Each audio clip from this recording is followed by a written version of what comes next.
friends, Miss Pellegrini here. So, today I'm going to read a little story with you.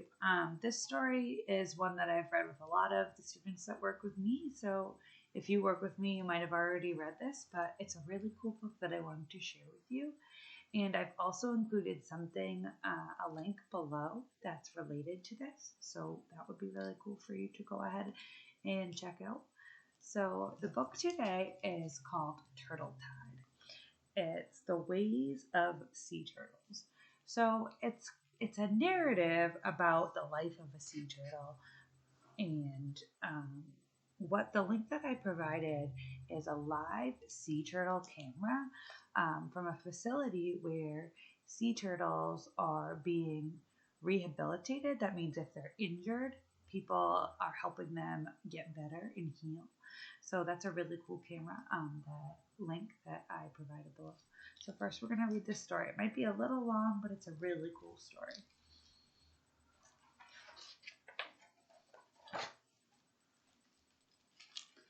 The mother sea turtle swam on and on through the dark sea, pulled by a great longing to come ashore.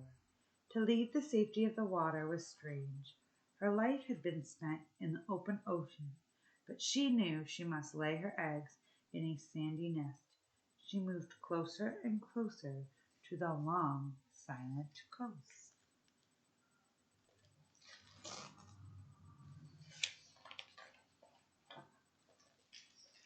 The sea turtle rose to the surface to breathe. The beach was near. She could hear the surf and see a long ridge of high dunes in the early evening light. She raised her nose above the waves and smelled the wind coming off the shore. She swam hard and rode the incoming wave. The sea charged onto the beach. She crawled out of the surf and lowered her beak into the wet sand.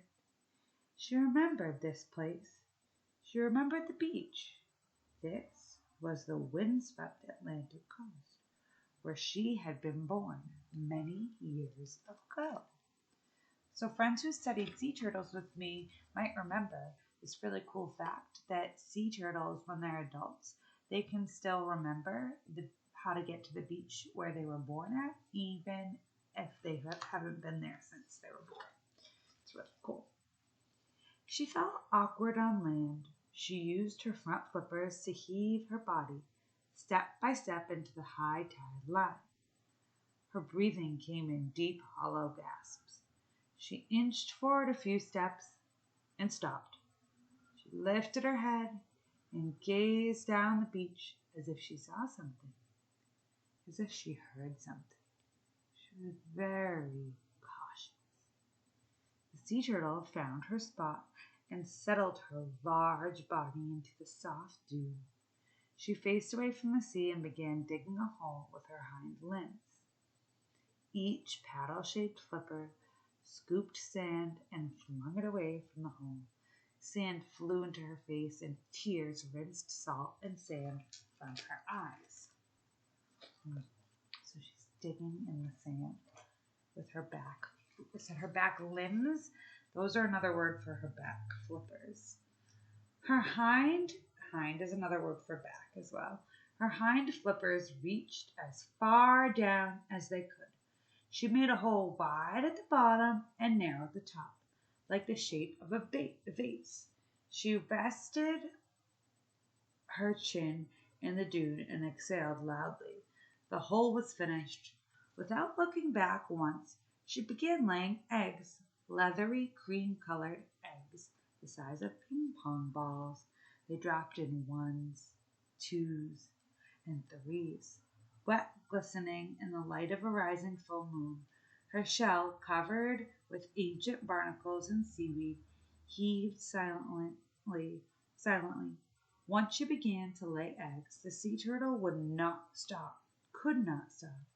Tears flooded her eyes. She raised her head slightly every time an egg came, as if she wanted to see what was falling from her. The eggs piled up 10, 20, 60, 100.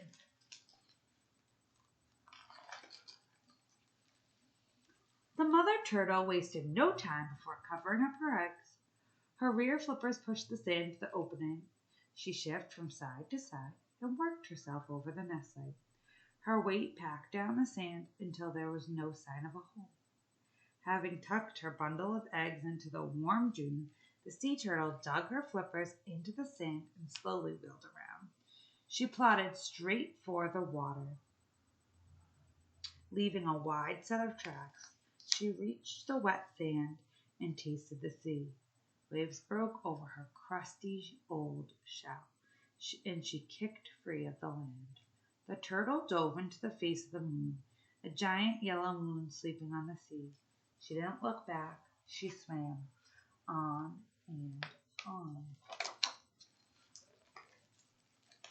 Two raccoons prowling the dunes discovered the turtle nest. They dug through the sand and ate as many eggs as they could.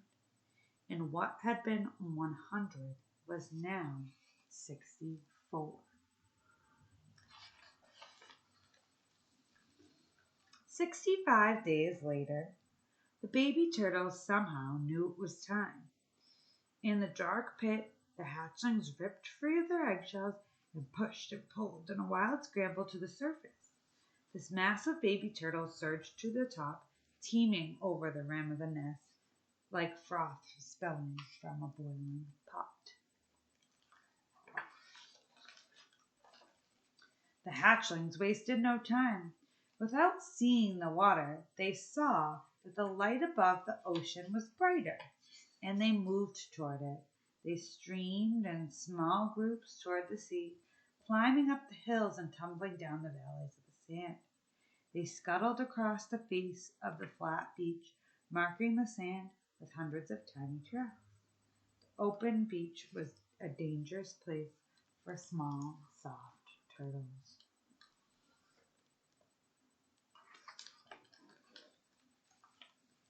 Ghost crabs with oversized pincers seized those hatchlings that came close to their underground burrows and hauled them below, and what had been 100 was now 22.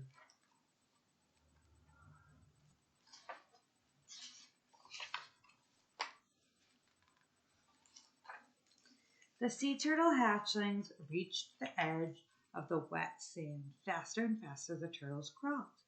A wave dashed onto the beach and scooped up the first batch of hatchlings. They tossed and spun in the wash and then rushed headlong into the surf. A great blue heron flying over breaking surf spotted the rush of the hatchlings. The bird came to rest by the edge of the sea and plucked helpless turtles from the sand and the water. And what had been 100 was now only 10.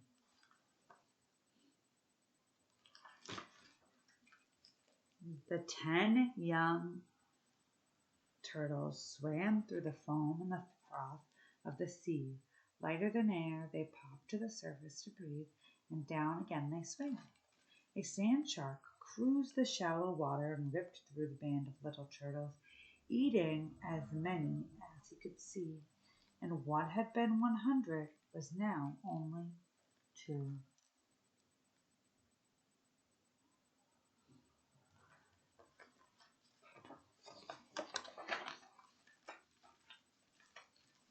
A pair of laughing gulls flew out to sea to bring fish back to their nesting young. They spied the thrashing water made by the fin of the feeding shark. One gull swooped low, snatched a hatchling in its beak, and swung back towards its nest. And what had been 100 was now only 1.